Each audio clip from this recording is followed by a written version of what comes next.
Jaya Nagari Nagari Chavisha Shri Radhe Prabhu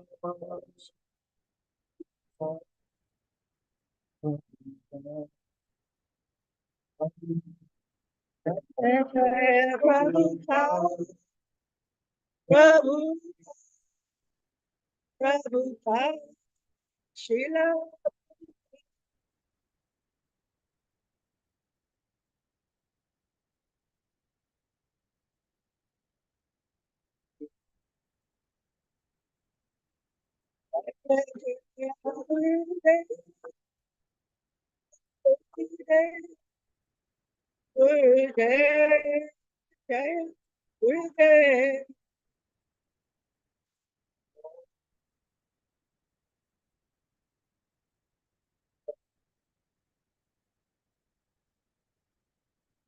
Jai Gaura Haribo, Haribo, Haribo, Nitai Gaura, Haribo.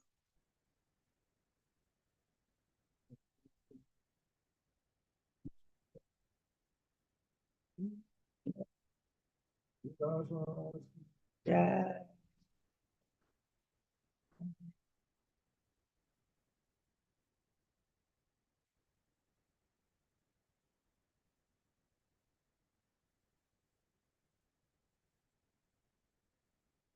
The devotees, since I go from an MD. Om Namo Bhagavate Bhagavate Vasudevaya. Vasudevaya. Om Namo Bhagavate Vasudevaya.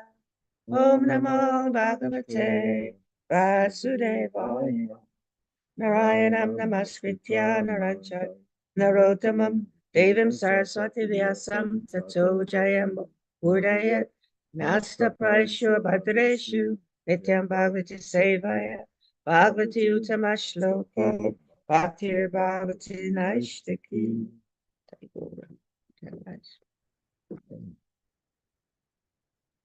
So we're reading from Srimad Bhagavatam, the 6th canto, chapter 13, text number 12.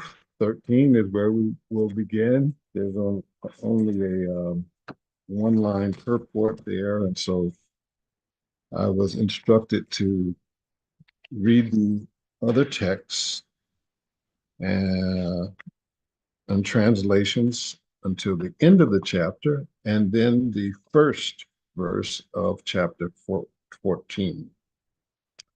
So this chapter is entitled King Indra Afflicted by Sinful Reaction. Let's see.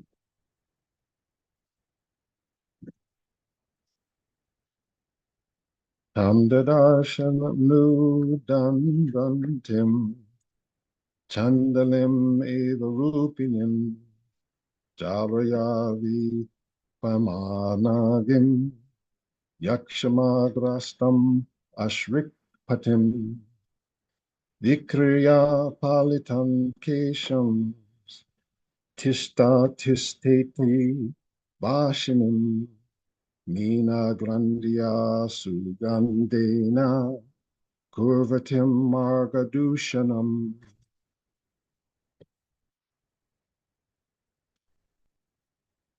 Let's see the translation. Translation and purport by His Divine Grace Srila A.C. Bhaktivedanta Srila Prabhupada. Srila Prabhupada Ki Jai.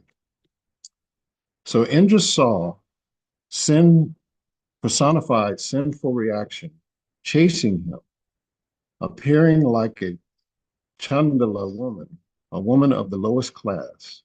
She seemed very old, and all the limbs of her body trembled. Because she was afflicted with tuberculosis, her body and garments were covered with blood, breathing an unbearable fishy odor that polluted the entire street. She called to Indra, "Wait, wait!" Purport. When a person is afflicted with tuberculosis, he often vomits blood, which makes his garments bloody. Text number 14. For the sake of time, we're just going to go right into the translations. O king, Indra first fled to the sky, but there also, he saw the woman of personified sin chasing. This witch followed him wherever he went. At last, he very quickly went to the northeast and entered the Manasarovar Lake. Text 15. Always thinking of how he could be relieved from the sinful reaction for killing a Brahmana, King Indra, invisible to everyone, lived in the lake for 1,000 years in the subtle fibers of the stems of a lotus. The fire god used to bring him his shares of all yajnas. But because the fire god was afraid to enter the water, Indra was practically starving. Text number 17. I'm sorry, 16. As long as King Indra lived in the water, wrapped in the stem of the lotus, Nahusha was equipped with the ability to rule the heavenly kingdom due to his knowledge, austerity, and mystic power. Nahusha, however, blind and maddened by power and opulence, made undesirable proposals to Indra's wife with the desire to enjoy her. Thus, Nahusha was cursed by a Brahmana and later became a snake. Text number 17. Indra's sins were diminished by the influence of Rudra, the demigod of all directions. Because Indra was protected by the goddess of fortune, Lord Vishnu's wife, who resides in the lotus clusters of Manasarovar Lake, Indra's sins could not affect him. Indra was ultimately relieved of all reactions of his sinful deeds by strictly worshiping Lord Vishnu. Then he was called back to the heavenly planets by the Brahmanas and reinstated in his position. Text number 18. O king, when Lord Indra reached the heavenly planets, the saintly Brahmanas approached him and properly initiated him into a horse sacrifice, Ashmabheda Yajna, meant to please the Supreme Lord. Text number 20. The horse sacrifice performed by the saintly Brahmanas relieved Indra of the reactions to all his sins because he worshiped the Supreme Personality of Godhead in that sacrifice. O king, although he had committed a gravely sinful act, it was nullified at once by the sacrifice, just as fog is vanquished by the brilliant sunshine. Text number 21. King Indra was favored by Marichi and the other great sages. They performed the sacrifice just according to the rules and regulations, worshiping the Supreme Personality of Godhead, the Supersoul, the original person. Thus, Indra regained his exalted position and was again honored by everyone. Text number 22 and 23. In this very great narrative, there is glorification of the Supreme Personality of Godhead, the Ryan. There are statements about the exaltedness of devotional service. There are descriptions of devotees like Indra and Vritrasura. And there are statements about King Indra's release from sinful life and about his victory in fighting the demons. By understanding this incident, one is relieved of all sinful reactions. Therefore, the learned are always advised to read this narration. If one does so, one will become expert in all activities of the senses. His opulence will increase, and his reputation will become widespread. One will also be relieved of all sinful reactions. He will conquer all his enemies, and the duration of his life will increase. Because this narration is auspicious in all respects, learned scholars regularly hear and repeat it on the festival days. Thus ends the Bhaktivedanta purpose of the 6th canto, 13th chapter of the Srimad Bhagavatam, entitled King Indra Afflicted by Sinful Reactions. Chapter 14. King Chitraketu's Lamentation. In this 14th chapter, Parikshit Maharaj asked his spiritual master, Sukadeva Goswami, how such a demon as Vritrasura could become an exalted devotee.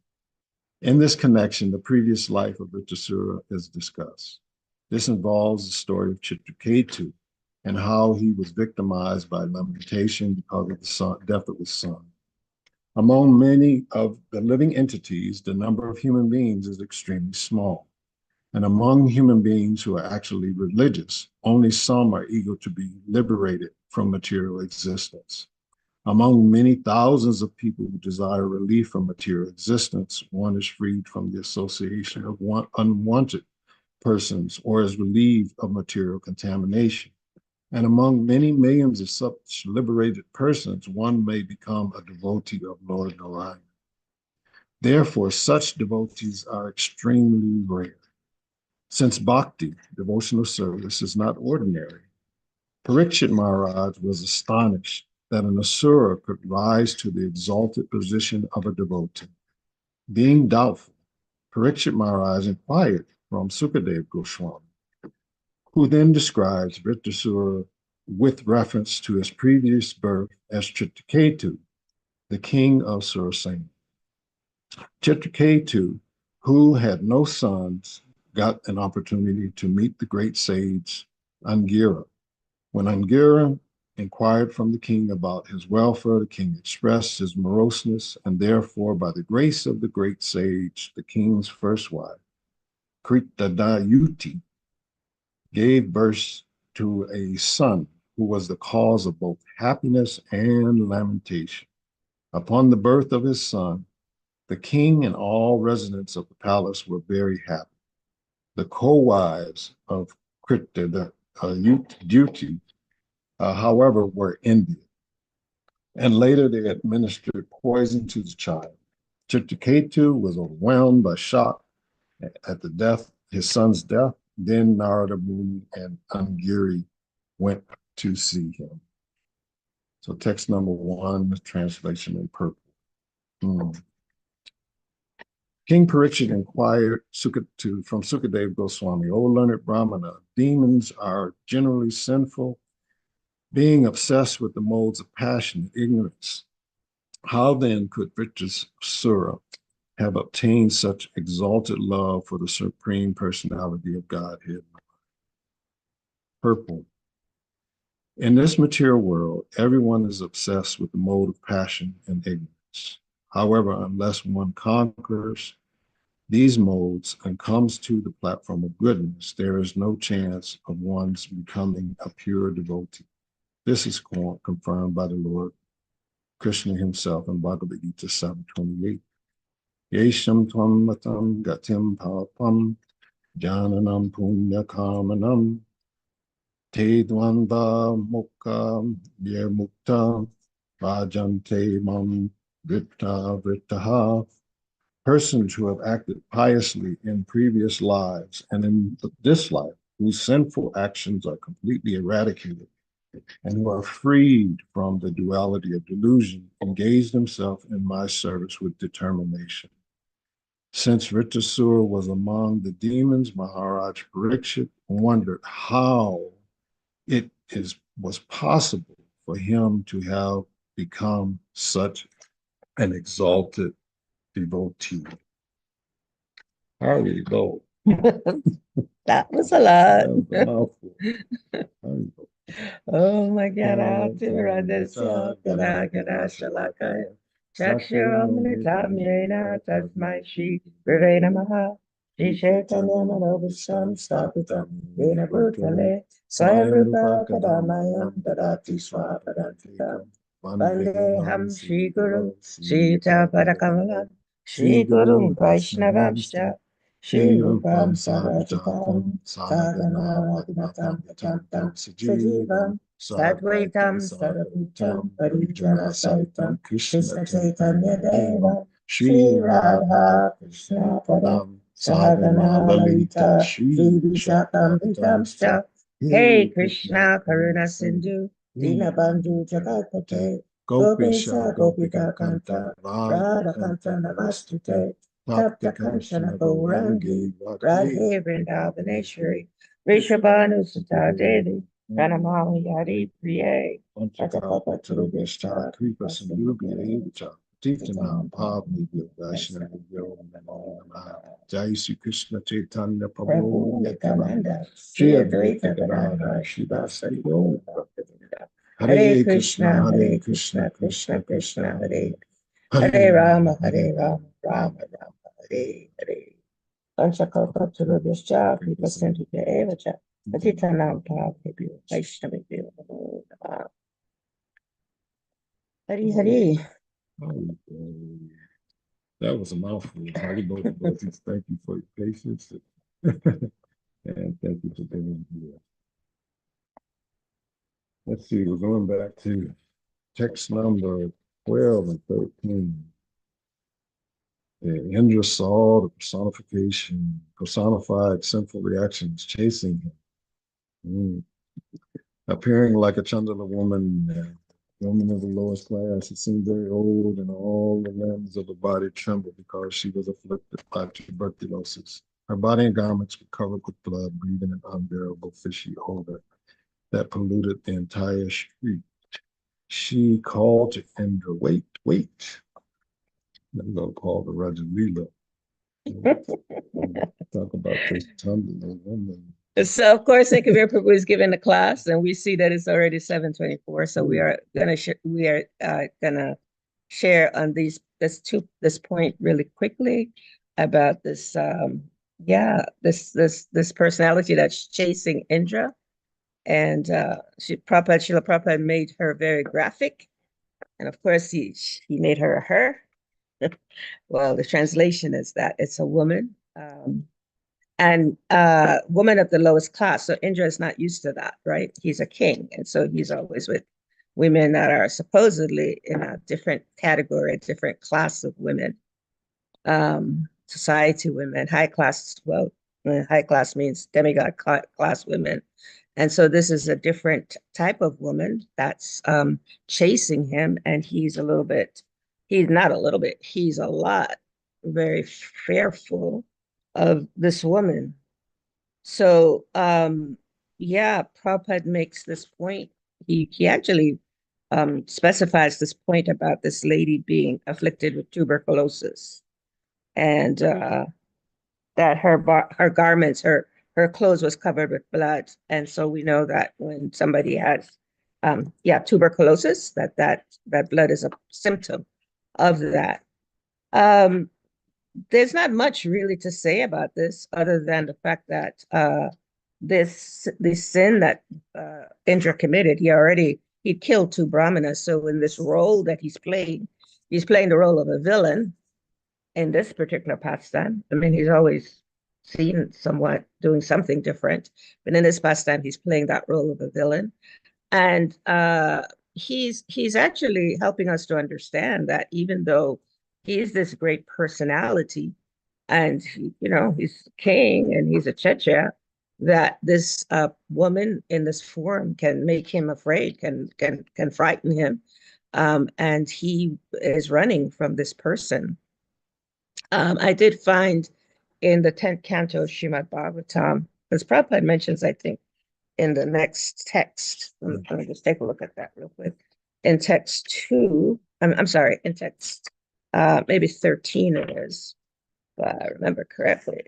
13 and 14. Always thinking of how he could be relieved from the sinful reaction for killing a Brahmana. Remember, remember Indra checked in with his authorities about killing because he really didn't want to do it. He knew that he knew he would have some reactions. And so those reactions, of course, when we commit sinful activities, everything is personal. Everything is very, it's personal. Bhakti is personal. So therefore, that sinful action became personal, and Srila Prabhupada explains it in that form of this lady. So King Indra, he became invisible and he lived in the lake. Okay. But before that, I think Prabhupada mentioned something about, oh yeah, this personified woman, she, somewhere he calls her a witch. Yeah, oh, Indra first fled to the sky, and there also saw the woman of personified sin chasing him. And Prabhupada mentions, he says, this witch followed him wherever he went. And I was looking at the translation of that verse, and I didn't see that the translate in the translation that there was that mention of a word, the word witch. And so I'm guessing Srila Prabhupada put that in there himself in terms of his, well, in the translation it says witch, but I didn't see it in the transliteration from, in the synonyms, I didn't see that word witch. But in any case, the mind can be our best friend, our worst enemy. And so when it's our worst enemy, then it takes different forms. And in this case, this form of a witch that's chasing Indra, that looks like this old lady, is making him very fearful, and he's running. And Ekavira will describe more about that. I just wanted to make a mention about this term that was used, witch, because witches were not, they were not always women. The witches were also men, not as well known. However, as we do the research, we find that, men that were born in families of witches became witches also. And that basically that term, just for anyone that might have some, the mind can be our best friend, our worst enemy. If it creates a enemy image in our mind about a woman being a witch, it's understood that the witches are women that live basically in passion and ignorance, and that basically they had a job to do, right? Prabhupada explains that in this 10th canto, that the material desire to enjoy the material world and the desire to become liberated from material bondage are considered to be two witches, and they haunt one like ghosts. So we know Indra is being haunted in his mind. And these two witches that Prabhupada is describing here in the 10th canto, or maybe this is, I think this is still Prabhupada writing, that the material desires. So of course we know Indra, he's playing that role of showing us, material opulence. And we understand also that he was trying to become free from this sin that he had committed of killing these two brahmanas. And so he wanted to be liberated from this bondage that he was in, killing these of doing that activity, and therefore he was being haunted like from a witch that Prabhupada describes, as this personality that's fear personified for Indra, which was a simple reaction. Yeah, okay, as much as I can do and that so Roger Lilith expressing sinful reaction personified as chasing Indra. Indra runs to Manasarovar Lake and takes shelter of Lakshmi Devi. She gives him shelter. And of course, then Nahusha takes over the service of the King of Heaven for a temporary period of time. And Nahusha, in that role, he actually becomes covered and gets entangled by and it expresses maddened by power and opulence. And so in this role, there, of course, are demigods, and there is the subtle desire of Petishta for respect, adoration. And so therefore, in the engagement of the service, there is this challenge of feeding this anartha, And even in devotional service, there are anarthas that can arise by the engagement of devotional service.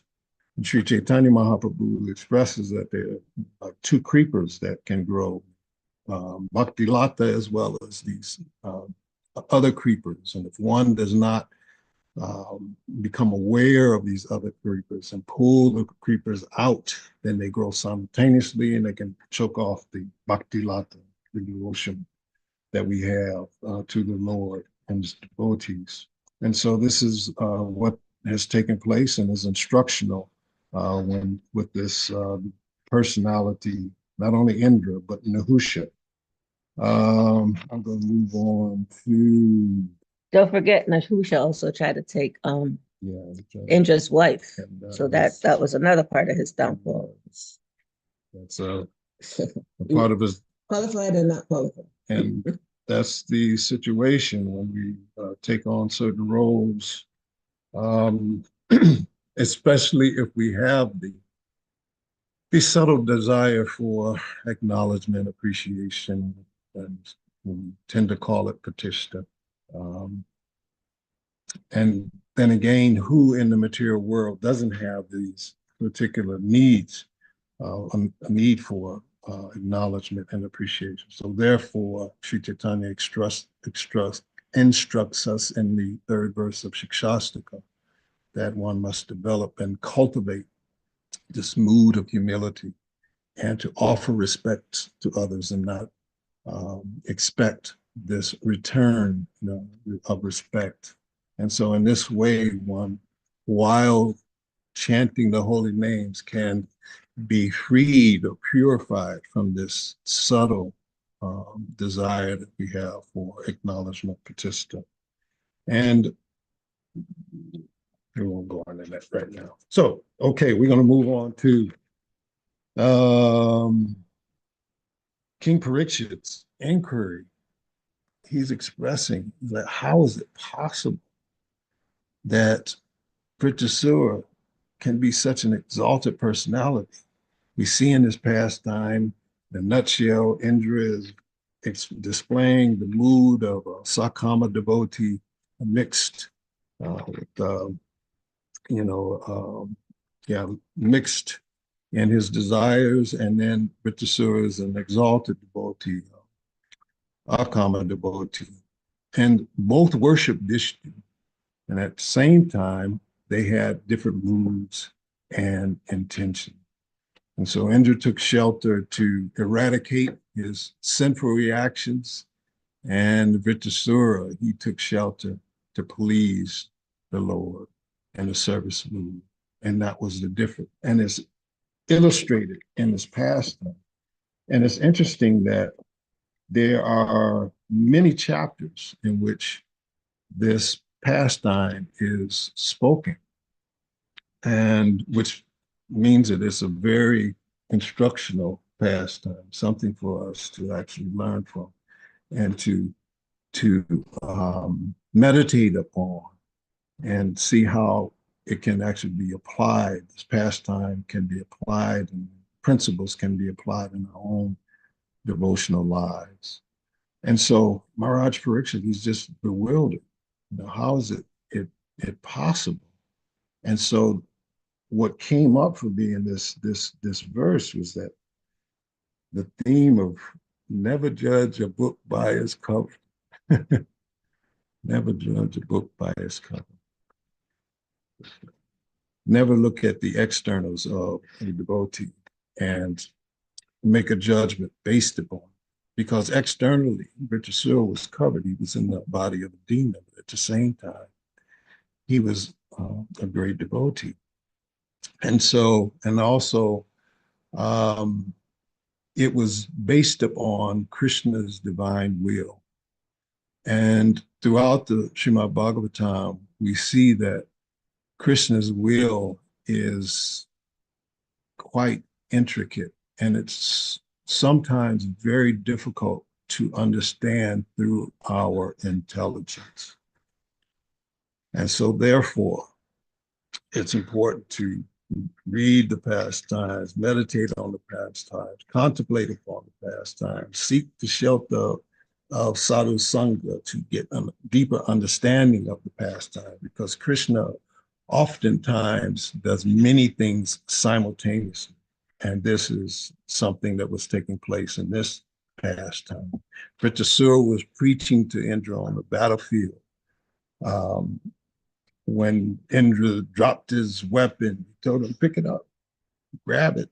He preached to him like Krishna was preaching to Arjuna on the battlefield of Kurukshetra. Engage in your battle, do your duty. And so he was actually looking forward to being killed by Indra because he wanted to go back home, back to Godhead.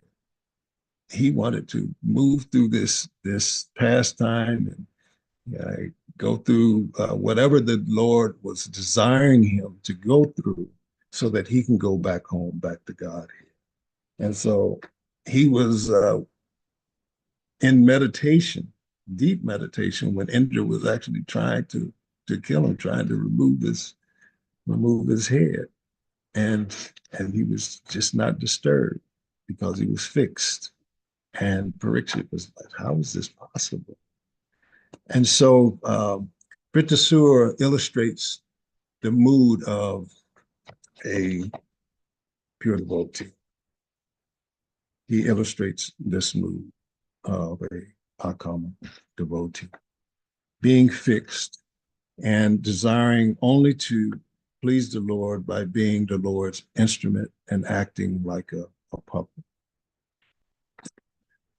So in our day and age, we have examples of, especially His Divine Grace, Srila Prabhupada, of this mood of like Vritrasura, only wanting to please the Lord, having this desire to be used as a puppet. When he was on the Jaladuta, he was praying to Krishna. And how was he praying to Krishna? He wasn't praying to come to the West to be a guru. He wasn't praying to Krishna to have some type of result.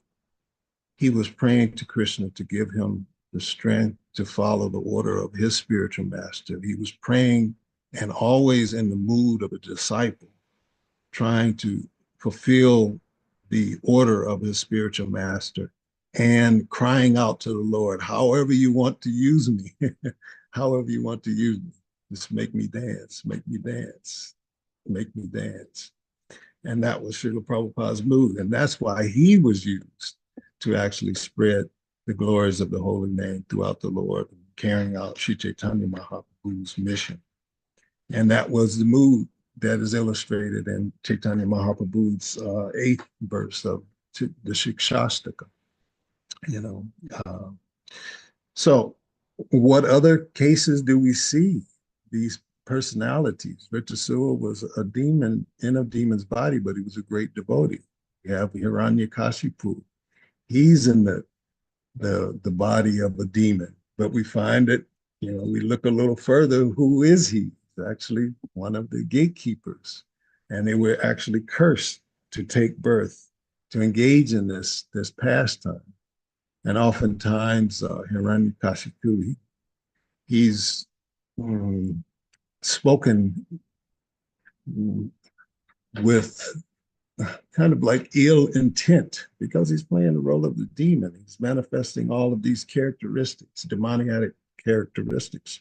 However, he's covered by, the Lord's Yogamaya potency to enact this pastime.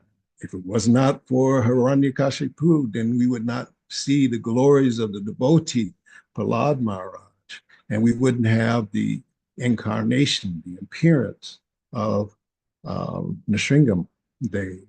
And so how would we function without being able to worship and without the appearance of Lord Nrsimha Dev? And the same goes with Hiranyaksha, Ravana, Kumbhakarna, Jai Vijay, all of these different pastimes. he's there. Javi Jai is playing the role of a devotee when they come in these different forms.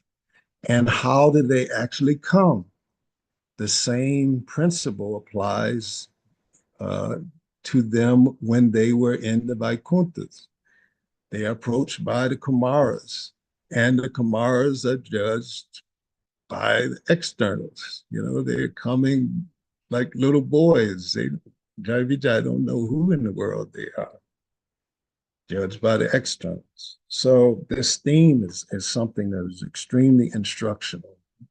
We don't know who these devotees are when they come into our midst. Gadadhar and Mukunda. Mukunda, of course, takes Gadadhar to visit Pundarik Vidyanidhi. He expresses the Gadadhar. I know that you appreciate sadhu sangha, and I want you to come and meet one great sadhu. When he gets there, he sees Pundarik Vidyanidhi. He's sitting there on a silk bed with cushions, silk cushions, silk cloth, and his hair is well groomed. It's expressed he has oil and it's perfumed. He's wearing his jewels, and then as he's sitting there, people are fanning him, and then as they're fanning, he's looking in the mirror and he's just appreciating his attractiveness. And Gadadhar is just looking and like, why am I here? What in the world is going on? And we know, we look behind the scenes, not looking at the externals and who is Pundarik Vidyanidhi. He is actually King Vrishabhanu. And then who is Gadadhar? He's none other than the Vladimir Potency. He's Radharani himself, Radharani coming in the form of Gadadhar, this devotee. And so even with this external Gadadhar, he doesn't even recognize this devotee. At the same time, he's not speaking anything, but he's thinking, why am I here? And Mukunda just sings a beautiful sloka about the mercy of Krishna and how Krishna extends his grace, even mercy and grace, even to another demon, Putana. And when Pundarik Vidyanidhi hears that, he just goes into ecstasy, starts ripping off all of his jewels. And, you know, he goes mad. And Gadadhar turns to Mukunda and said, thank you so much. You saved me. Because I was quite critical of this personality. And I was offensive. And the only way I can atone is to actually take shelter of him. And it's most appropriate. So my wife is telling me to move. No. I'm just, yeah. It's okay. It's okay. I see the time. Thank you. And so, yeah, Pundarik Vidyanidhi, so many different pastimes in which there's certain externals and the Lord is using his devotees in such a way that is not as apparent to the naked eye. You have to go deeper behind the scenes to understand the many different um, things that Krishna is trying to do in this situation. Bhishma Dev is one of those situations. And so we should never judge the devotee based on the externals. Like we said, never judge a book by its covers. And we have just in our practical lives, and Gita Nagari, beloved Bali Maharaj was the most unassuming devotee, very simple, but at the same time, extremely saintly. In Washington, D.C., I had the honor of meeting a devotee and being used to help to so-called cultivate. And, you know, he's absolutely amazing devotee. I remember going to Bhakti Tirtha Maharaj and saying, this devotee, his qualities are so much, you know, much more wonderful than even the qualities that I have. How am I, you know, to help him in this regard? And Bhakti Tirtha Maharaj said, yeah, that's right. He is more get advanced in your career, and just remember that everyone uh, who comes to Krishna consciousness is going to be more advanced than you. You know? And so that was something that was like a thunderbolt to the heart and to the false ego.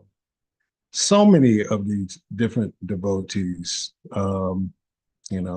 Jayananda in San Francisco, carrying out the garbage, and visitor coming there and having association with him. And while having association with him, the person expressed that, wow, these Hare Krishnas must be absolutely amazing, because it's the garbage man has these qualities. Just think about the rest of the devotees. Mother Yamuna, Giriraj Maharaj, in the famous pastime of speaking about Bhakta Peter and how the devotees wanted him to leave the temple. And Bhakti Peter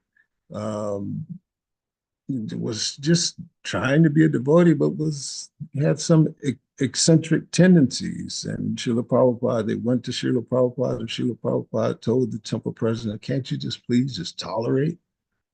And then later, many years later, Giriraj Maharaj tells the pastime that he's taking shelter of the wonderful books that are written by Kushakar Prabhu in Vrindavan. And he's reading these books and getting so much nourishment. And then one day he's in Vrindavan and he sees this devotee that he hadn't seen in so many years, Bhakta Peter, and he's like, wow, Bhakta Peter, he's still around. He's in Krishna consciousness. And then he asks another devotee, who is that devotee there? He said, you don't know that devotee? That's Kushakar. And so this is a person that would have been put out of the temple many years ago, and it was an exalted personality, only to find out this later because of devotees at least trying to tolerate. And we're running out of time. There's so many different personalities in our midst, and I would be remiss to express one of the most amazing situations which illustrates this point, because Srila Bhaktisiddhanta Saraswati Thakur not only gave this order to spread Sri Chaitanya Mahaprabhu's missions throughout the world to Srila Prabhupada, but he gave it to all of his disciples. And so many of Srila Prabhupada's godbrothers tried to actually carry out this order and traveled to Europe to spread Krishna consciousness. Sannyasis, great devotees, capable of taking people back to Godhead. And at the same time, Srila Prabhupada, when he came to the West, he sent simple devotees who were overlooked, engaged in different types of activities that we talked about, this Chandala woman chasing after Indra. They would categorize these devotees like the Chandalas, and a lower class, engaged in simple activities, all kinds of different things. And at the same time, Srila Prabhupada sends them to engage in sharing Krishna consciousness throughout England. And the mission that Srila Prabhupada's godbrothers were unable to actually accomplish, but yet these devotees went to England, simple devotees, because they carried the mood of Srila Prabhupada, just wanting to be the disciple to carry out the order of their beloved spiritual master. And they were used as an instrument. They were used and made to dance in the UK to share Krishna consciousness. And so we should never judge a devotee by the externals.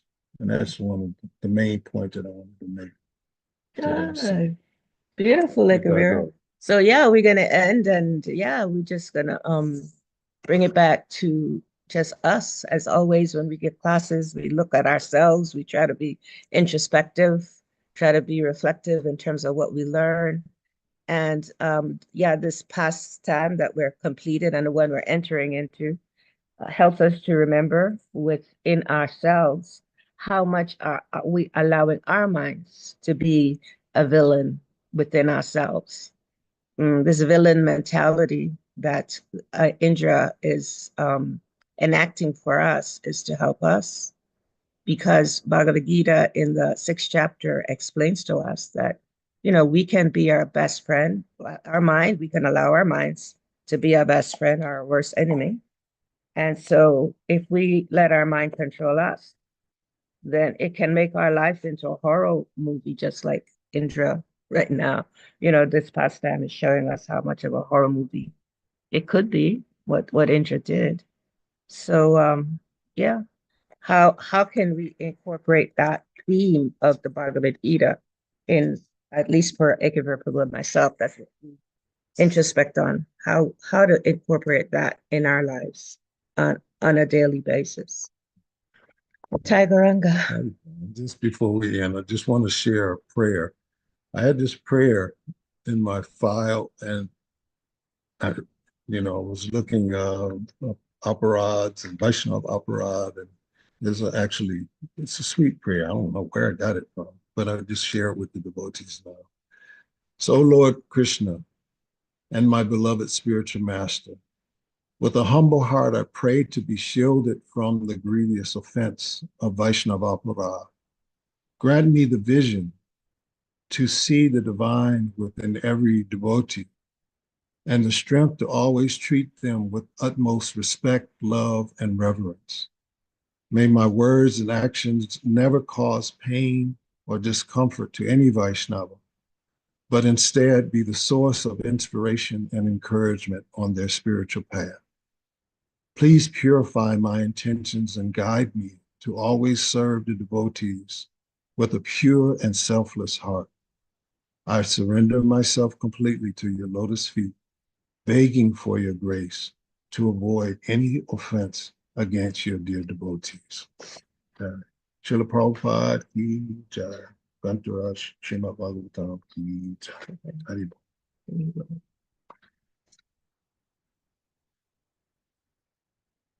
So we'll open up for comments, corrections, reflections. Tarka Prabhu, what do you? I just want to say quickly before Tarka Prabhu gives his amazing, wonderful, share his wonderful wisdom. I just want to say to Yashadev, I'm acting on your instruction. Ekavir Prabhu gave class today. Thank you very much. What was that? Yashadev is always asking for Ekavira and others to give class. So, Hari Hari.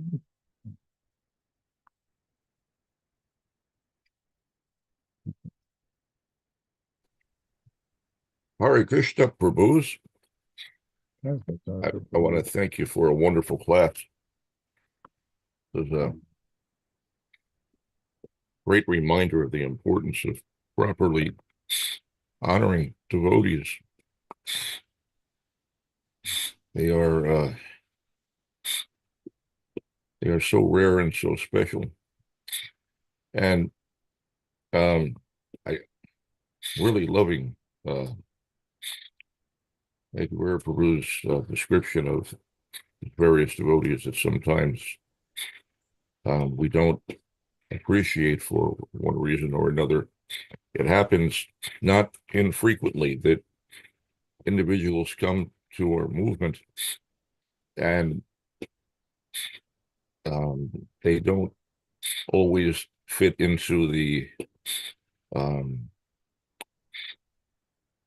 they don't fit the mold. They have various peculiar characteristics that devotees sometimes find off-putting. I'm having a senior moment trying to remember the name of one of the devotees you just discussed. Who was it that produced all those books? Kushakrata. Kushakrata, my goodness, yeah. So Kushakrata, for example, was you described him as eccentric, and that's being generous. Kushakrata was he was quite an unusual personality. His authorities found it extremely difficult to engage him. He was not, um, they mostly couldn't find a way to engage him. Um, he was just always reading, and that's all that he wanted to do. And he would read anywhere and everywhere. Sometimes he would be reading in a hallway, just lying on the floor across the hallway. Devotees would be unable to pass because he was lying there with his books. Um, and he was sometimes thrown out of the temple, um, because and they didn't know what to do with him, and he was sometimes perceived to be unsubmissive. Um, and one occasion, a devotee went to visit him after he had been thrown out, and um, he was living in some small apartment somewhere. The devotee went in and found him amidst a pile of. He was living like a hoarder. He had all these newspapers, just stacks and stacks of newspapers everywhere, and also his collection of books. And amongst all this debris, he was just lying on the floor with his books and reading. But he was also writing, and it was some time before devotees discovered that he was, in fact, an incredibly brilliant scholar. An incredibly brilliant scholar. He had learned numerous languages, self-taught, and was translating the books of the six Goswamis and others. And altogether, I think, I don't know, there's probably at least a couple of dozen books that he translated, if not more than that. It's a really large collection. And and these are good translations. They're really good translations. There are, still utilized by devotees to this day. There have been other devotees who have attempted to do similar things, but their translations are not always so good. I can give you an example of that. For example, we Sri Guru Vandana. There is a translation of Sri Guru Vandana that devotees use in temples all over the world, and the last portion of it is actually gibberish. It's actually nonsense, and the words don't. I don't know that this individual added some words and mistranslated them. So when we recite the English to Sri Guru Vandana, we say, "May your fame be spread all." Um, the proper translation is, "May your fame be spread all over the three worlds," and that's actually the end. Um, there's another portion that gets tacked on after that, which actually does not belong there. Anyway, to get back to Kushakrata, brilliant scholar, and in retrospect, devotees believe that he was some extraordinary personality that was sent to ISKCON just to make these incredible books available to us in English. Um, he was like an avaduta, just completely detached from everything. He didn't care about how we looked. He didn't care about how we dressed. He didn't care about the conditions in which he was living. He was just always completely consumed by these books, and it was all that he did. It was remarkable, very, very extraordinary. But mostly during his life, he was not appreciated by the devotees. Nobody understood who and what he was, or what he was doing, because he was just extremely eccentric. He was not a conformer. He didn't fit the concept that devotees had of what a devotee should be. So we have to be careful in Allahabad at the Kumbh Mela in 77, in January of 77, Srila Prabhupada was instructing the devotees, and he was telling them that you have to be extremely careful when you deal with people here, because there are all kinds of very exalted personalities that come to attend this festival. He told us that, you'll see people who look like they're 20 years old, and they're actually 200 years old.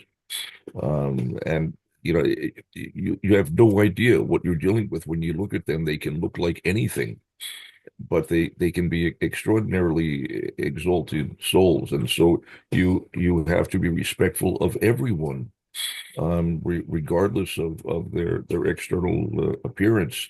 They may appear to be young, they may appear to be old, they may be like this or like that, but you just have no idea who they really are. And actually, this is true not only of Kumbh Mela, but it's everywhere. You never know when you're going to run into someone, because there are great souls wandering everywhere throughout the universe. You never know when someone's going to show up, and there's lots of stories of extraordinary personalities that just drop in here and there on someone. Narada Muni is known to show up here and there, and there's no one present that introduces him and explains who he is. But the material universe is full of great souls deputed by the Lord to perform various services. And sometimes we run into them, and they don't necessarily look like what we expect them to look like. So the safe path is that you remain always respectful of everyone. And then above and beyond that, when you actually become an advanced devotee, an Uttama Adhikari, the vision of an Uttama Adhikari is that he sees everyone, every single individual he sees, as far more advanced than he himself. He sees everyone as the topmost yogi, and he can't see them any other way. Not only that, he sees the animals as greatly advanced souls, and he takes instruction from everyone and everything. Even inanimate objects are giving instruction to him, because he sees Krishna in everyone and everything. Srila Prabhupada explained to us much about the vision of an Uttama Adhikari, and sometimes Srila Prabhupada would bless devotees with that vision, just briefly, so they could see what it was like. Srila Prabhupada could do that. And so to be respectful of everyone is the beginning stage. It's something to aspire for, to come to the point at which you automatically see everyone as great and exalted, as very advanced in their service. An Uttama Adhikari doesn't make distinctions between those that are serving Krishna directly or those that are serving Krishna's external energy. He just sees that they're rendering service to Krishna. And so from his perspective, everyone is a pure devotee, and he can't see any other way. It's an extraordinary thing. Anyway, that's the topmost platform for devotional service, and it's what we all are aspiring for. Prabhus, I thank you very much for a wonderful class. I got lots out of that, and Hare Krishna.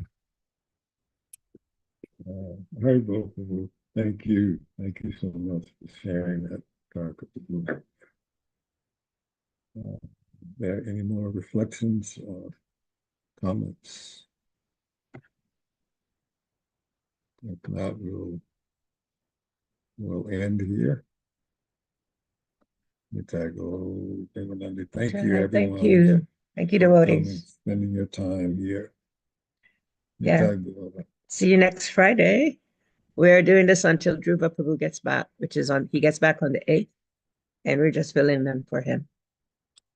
Okay. Hare Krishna.